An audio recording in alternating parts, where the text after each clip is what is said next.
Good morning everyone. আজকে হচ্ছে 31 তারিখ।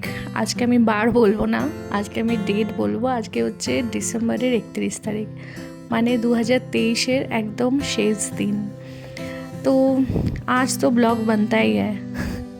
যাই হোক, আমি ব্লগ একটাই দিয়েছিলাম মনে হয় এই উইকে, তো সেই জন্যই ভাবলাম না, সানডেতে তো ব্লগ দেবই বলেছিলাম তোমাদেরকে। তো সেই জন্যই সকাল সকাল ফ্রেশ হয়ে মানে চাটা খেয়ে ভাবলাম না, ঘরের কাজগুলো পরে করবো, আগে রান্নার দিকটা সামলে নিই। তো আজকে পাশের বাড়ি থেকে একদম ফ্রেশ সবজি দিয়েছিল ওদের গাছে, তাই ভাবলাম একটু সবজি বানাই। পুঁই শাক, কুমড়ো, বেগুন, চিংড়ি মাছ দিয়ে একটা সবজি বানাচ্ছি, আর চিকেন আর ভাত, এটাই হচ্ছে আজকে মেনু। তো চিকেনটা আমি দুবেলার মতনই করে নিচ্ছি, এবার বাদ বাকিটা জানি না ওই বেলা কী প্ল্যান হবে বা কী হবে। আপাতত কোনো প্ল্যানিং নেই, ওর হয়তো একটু প্ল্যানিং আছে, কিন্তু আমার কোনো রকম কোনো প্ল্যানিং নেই, ঘরে থাকারই প্ল্যান। তো সেই জন্য সকাল সকাল রান্নাটা করছি। আর জানো তো, ঘরের কাজ সেরে স্নান টান করে রান্নার দিকে আসতে হলে অনেকটা বেলা হয়ে যায়। ঘরের কাজ করতে তো বেশিক্ষণ টাইম লাগে না, তাই জন্য ভাবলাম যে না, আগে রান্নাটা সেরে নিই, কারণ সবজি কাটা, মশলা করা, তারপর কিছু বাসন থাকে, সেই সমস্ত কিছু মেজে ভাতটা করে রান্নার দিকটাই সবচেয়ে বেশি টাইম লাগে। সো যেটা টাইম টেকিং ব্যাপার সেটা আগে করে নিয়ে দেন তারপর ঘরের কাজ করতে বেশি তো সময় লাগে না। সমস্ত মানে কাজ যদি, রান্নার কাজটা যদি সারা থাকে, ঘরের কাজ করতে ম্যাক্সিমাম 1 ঘন্টাই টাইম লাগে। আর আমার প্রচুর জামা কাপড় কাচারও রয়েছে, তাই ভাবলাম না, চলো আগে রান্নাটা করে নিই। তো আজকে মেনু আমি এটা করছি, তারপরেও মেনু অনেক বেড়ে গেছে, কারণ দিদা করেছে চিকেন। তো দিদার চিকেনটা আমার চিকেনটা একটু ডিফারেন্ট হয়, আমার চিকেন একটু কম ঝাল হয়, দিদার চিকেন একটু বেশি ঝাল হয়, তাই জন্য দিদার চিকেনটা বেশি স্পাইসি লাগে ওর। তো দিদাও চিকেন দিয়ে গেছে, প্লাস ওর বন্ধুও দিয়েছে মাটন ওকে, মানে আজকে সব চিকেন মাটন এইরকম সমস্ত কিছুর একটা মেনু হয়েছে রোববার দিন দুপুরবেলা। আর আমি যাই রান্না করি সেটা আগে ইউটিউবে দেখে নিই, কারণ আমার তো নিজের কোনো নলেজ নেই রান্নার, কোনটা কীভাবে করতে হয়। তো সেই জন্য একবার ইউটিউবে দেখে তারপর করি। তো যাই হোক, আমি জানি আমি এখন অনেক ব্লগ কম দিচ্ছি, আমি সেভাবে আমার ব্লগ দেওয়া হয়ে উঠছে না, নিজেরও খারাপ লাগছে। ওয়াচ টাইমগুলো এতটা বেড়ে যাওয়ার পরেও আমার ওয়াচ টাইম যখন কমছে একটু একটু করে, তখন নিজেরই দেখে খারাপ লাগছে। ভিউজ যখন কমছে দেখে খারাপ লাগছে, কারণ সেই তোমাদেরকে বলেছিলাম কনসিস্টেন্সিটা রাখবো, সেটাই আর কনসিস্টেন্সিটা রাখতে পারছি না। কিন্তু এটা বলতে পারো আমার নিউ ইয়ার রেজলিউশন, যে আমি ব্লগটায় এবার একটু অফিসের সাথে সাথে কনসেন্ট্রেট করব। জানি সকালবেলা উঠে কী বলো তো, সকালবেলা উঠে মেনলি ঘরের কাজটা তাড়াতাড়ি করে বেরোনোর ব্যাপার থাকে, ওই জন্য আমি মানে কোন অ্যাঙ্গেলে ক্যামেরা রাখলে সুবিধা হচ্ছে এতটা দেখার আর সময় পাই না, বুঝেছো তো।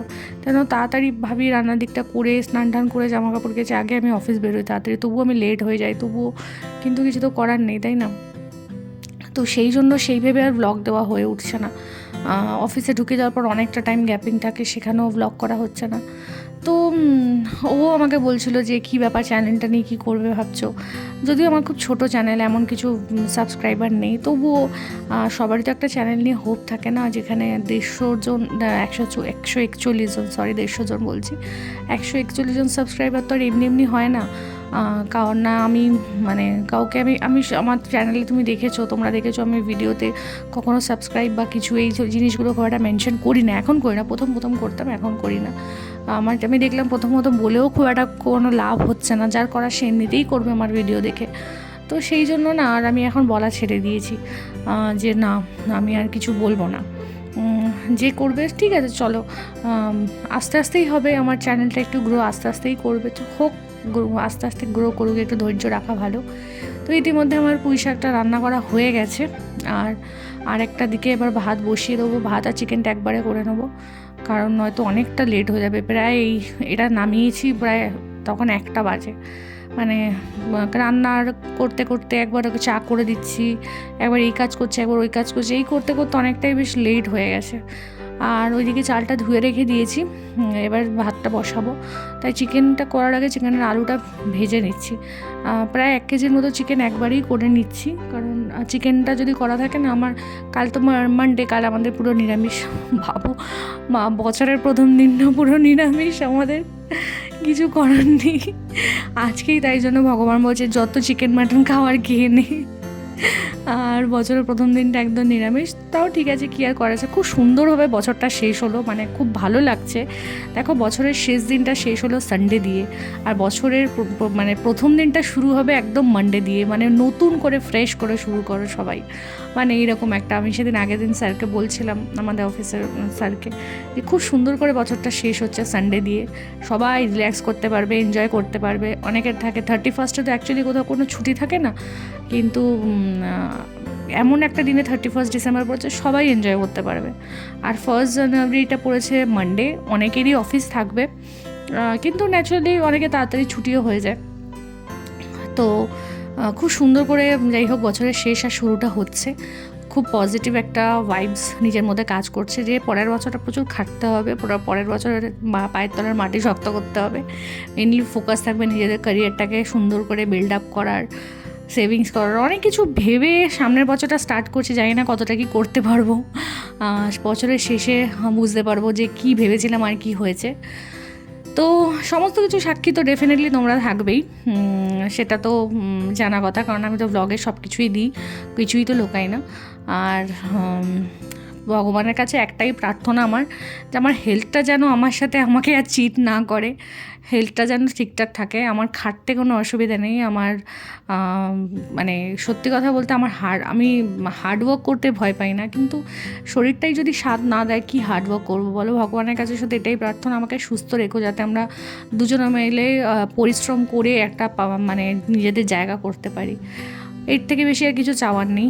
ভগবানকে আমি বলি না আমাকে এটা দাও, ওটা দাও, সেটা দাও, শুধু একটাই জিনিস চাই যে আমার হেলথটা যেন আমাকে সাথ দেয়, এইটুকু আমার উপর কৃপা করো, ব্যাস। বাদ বাকিটা আমি মানে হার্ডওয়ার্ক করে অ্যাচিভ করে নেব। তো এই বছরে বলতে পারো নিউ ইয়ার রেজলিউশন প্রায় অনেক কিছুই রয়েছে, তার মধ্যে সবচেয়ে বেশি ফোকাস রয়েছে চ্যানেলটাতে একটু কনসিস্টেন্সিটা আবার আনতে হবে। 7 ডেজই আমি ব্লগ নাই দিতে পারি, পসিবল না, কিন্তু অন্তত 4 দিন যাতে ব্লগ দিতে পারি। আর এখানে আমার ভাতও হয়ে গেছে, চিকেনও হয়ে গেছে, আর একটা সাইডে গরম জল বসিয়ে দিয়েছি ও স্নানে যাবে বলে। কিচেনটাও আমি ক্লিন করে নিয়েছি। আর এই যে হচ্ছে চিকেনের চেহারাটা, তো আজকে করেছি একটুখানি স্পাইসি করেই করেছি। আর এই যে হচ্ছে পুঁই শাকটার চেহারা চিংড়ি মাছ দিয়ে করেছি, আর সঙ্গে এটা হচ্ছে দিদিভাই, মানে আমার দিদা যে চিকেনটা দিয়ে গেছে, আর এটা হচ্ছে ওর বন্ধু ওকে মাটন দিয়েছে।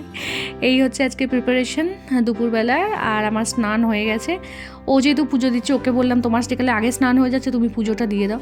তো ও পুজোটা দিয়ে দিচ্ছে, আর আমি এদিকেও পুজো দেওয়া হয়ে গেলে আমি হনুমান চালিসাটা পড়বো।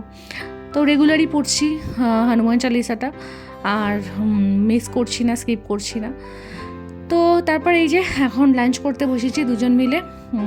মেনু তো প্রচুর কিছু মেনু দেখেই পেট ভরে যাচ্ছে, কিন্তু যেহেতু আমরা খাওয়া দাওয়া অনেক কন্ট্রোল করছি, তো এখন না খাওয়া দাওয়া দুজনেই যথেষ্ট কন্ট্রোল করছি, মানে ফোকাস থাকছে একদম আমাদের, মানে কার্বসটা কম নেওয়ার, আর ভেজিটেবলস বা স্যালাডগুলো বেশি খাওয়ার। ওকেও অফিসে আমি একদম কম খাবার দিচ্ছি, আর ও যেহেতু খেলতে যায় সেহেতু ওইটাকে আরও বেশি করে কাজে লাগাচ্ছি, যে না ও খেলতেও যাচ্ছে, ওখানে ওর একটা ওয়ার্কআউট হয়ে যাচ্ছে, প্লাস খাওয়াটাও যদি আমি কন্ট্রোল করি তাহলে হ্যাঁ ওর কমবে। আর আমার যেহেতু একটু অনেকটা হাঁটা হয়ে যায়, সেহেতু আমারও ওখানে একটা ওয়ার্কআউট হয়ে যাচ্ছে। আর ওর আমার থেকে বেশি তাড়াতাড়ি মেটাবলিজম কাজ করে, কারণ ওর একটুখানি খাটাখাটনি করলেই ওর ওয়েট লস হতে থাকে, ও সেটা চেহারায় বোঝা যায়। আমার তো টাইম লাগে, টাইম টেকিং ব্যাপার। সন্ধ্যেবেলা 8টার সময় ঘুম থেকে উঠেছি, আর 8টার সময় ঘুম থেকে ওঠার পর ও বেরিয়েছে একটু বন্ধুর সাথে, আর আমি কফি করলাম, আর ও আমাকে এইসব চিকেনের আইটেমসগুলো কিনে দিয়ে গেছে। এতটাই কিনে দিয়ে গেছে যে এইসব স্ন্যাক্স খেতে দেখবে বেশি ভালো লাগে। আর ও বললো রাত্রেবেলা ও চিকেন করা আছে, ও বিরিয়ানি নিয়ে আসবে। কিন্তু ব্যাপারটা হচ্ছে আমি খুব চাইনিজ করছে মনটা, ওকে বলেছি চাইনিজই নিয়ে আসতে, এবার জানি না ও কী পাবে না পাবে। আর আমার এই চিকেনটা খেয়ে এতটাই পেট ভরে গেছে, মানে আমার এইসব স্ন্যাক্স খেতে খুব ভালো লাগে, কিন্তু আজকে আমার এতটাই হয়ে গেছে যে আমার গা গোলাচ্ছিল রীতিমতো, যে এতটা কেন দিয়ে গেছে এরকম মনে হচ্ছিলো। তো যাই হোক, আজকে একটু রিলস বানানোর জন্য আমি একটু রেডি হয়েছি। দেখো এতক্ষণ ধরে রিলস বানাচ্ছিলাম, আমি একা একা কী করবো ঘরে, তো ওই জন্য একটু রিলস বানালাম একটু সেজে গুজে। আর দেন তারপরে আমার রিলস বানানো হয়ে গেছে, আর ও খাবার দাবার নিয়ে চলে এসেছে, সেই বিরিয়ানি এনেছে। আমার আর বিরিয়ানিটা সেভাবে খেতে ইচ্ছা করছিল না, অল্প একটু বিরিয়ানি নিয়ে খেয়েছি, সেগুলো তোমাদের সাথে কিছু শেয়ার করলাম না, কারণ আমি ব্লগ বেশি বড় দিতে চাইছি না। তো এবার ফ্রেশ হওয়ার টাইম, ফ্রেশ হয়ে একদম নতুন বছরে তোমাদের সাথে নতুনভাবে থাকতে চাই, নতুনভাবে চ্যানেলটাকে প্রেজেন্ট করতে চাই। তো সঙ্গে থাকো। আর স্কিন কেয়ার আমার ডান, তো তোমাদের সাথে কিছু কথা বলবো, চলো কথা বলা যাক।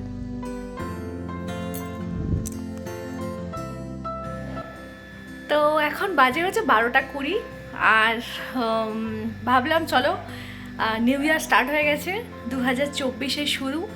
তো একটু তোমাদের সাথে কথা বলি। অ্যাজ ইউজুয়াল তোমাদেরকে যেরকম প্রমিস করেছিলাম যে আমি আমার ব্লগ দেবো 1 তারিখ থেকে, তো আজকে ব্লগটা ডেফিনেটলি 1 তারিখে পোস্ট হবে। জানি না কি ভিউজ হবে, বা ভিউজ তো ভালোই হচ্ছে।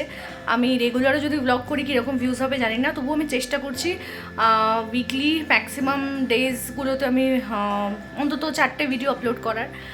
তো জানি অনেকটা গ্যাপ হয়ে যাচ্ছে, আর অনেক এরকম ধরনের কথাও বলছে যে কী আছে, ছোটো তো চ্যানেল, 100-150 জনও হয়নি সাবস্ক্রাইবার, তো রেগুলার ভ্লগ দাও বা না দাও সেটা ম্যাটার করে না, কিন্তু আমার কাছে অনেক বেশি ম্যাটার করে। আমার কাছে এই 141 জন সাবস্ক্রাইবার আমার কাছে খুব ইম্পর্ট্যান্ট, কারণ এদের জন্য বা এনাদের জন্য আমার চ্যানেলে ভিউজ বাড়ছে আর আমার মোটিভেশনও বাড়ছে। তো যাই হোক, এভাবে আমার সঙ্গে থেকো। 2024 কেন, 2024 থেকে আমি তোমাদেরকে সব সময় পাশে চাই। আর তোমাদের ছাড়া আমি আমার এই চ্যানেল টোটালি ইনকমপ্লিট, কারণ তোমাদের সাপোর্ট ছাড়া। 2024 সবাই খুব ভালো কাটিও। যা জীবনে ঘটে গেছে, যা খারাপ জিনিস হয়েছে, যা নেগেটিভিটি ঘটে গেছে, সেগুলো সমস্ত কিছু সাইডে রেখে নতুন করে জীবনটা শুরু করো, কারণ প্রত্যেক বছরটা জীবনে নতুন একটা বছরের শুরু করে। নতুন কিছু আমাদের ভগবান যেকালে আমাদেরকে প্রেজেন্ট করছে, নতুন একটা বছর দেখার মতো সুযোগ যেকালে ভগবান আমাদেরকে দিচ্ছে, তাহলে আমরা নতুন করে কেন জীবন শুরু করব না? সবাই নতুন করে জীবন শুরু করো। যা নেগেটিভিটি ঘটে গেছে, যা নেগেটিভ মানুষগুলো পাশে তোমাদের সঙ্গে আশেপাশে ওতপ্রোতভাবে জড়িয়ে, জানি সে নেগেটিভ মানুষগুলোকে একটা সাইডে করে নিজে যেটাতে খুশি থাকবে সেটা করো। আর নিউ ইয়ারে আমার রেজলিউশন হচ্ছে নিজেকে ভালো রাখা, সবার আগে নিজেকে ভালো রাখা। আর অনেকের এটা সেলফিশ মনে হতে পারে, বাট না, আমি জীবনের 32টা বছর পার করার পর আমি এটা রিয়েলাইজ করলাম নিজেকে খুশি রাখাটা সবচেয়ে বেশি ইম্পর্ট্যান্ট। তো আমার মেন ফোকাস থাকবে নিজেই যেটাতে হ্যাপি থাকবো সেইটা করা, তারপর আমি নিজে ভালো থাকলে আমি অন্যকে ভালো রাখতে পারবো, তাই না? তো চলো আজকে ব্লগটা এখানে এন্ড করছি। সবাই ভালো থেকো, সুস্থ থেকো। কালকে আমার ছুটি নেই অফিস, অনেকেরই হয়তো ছুটি নেই। তো আবার কালকে আবার দেখা হবে নতুন একটা ব্লগের সঙ্গে। তো টাটা, গুড নাইট, সবাই ভালো থেকো, হ্যাপি নিউ ইয়ার।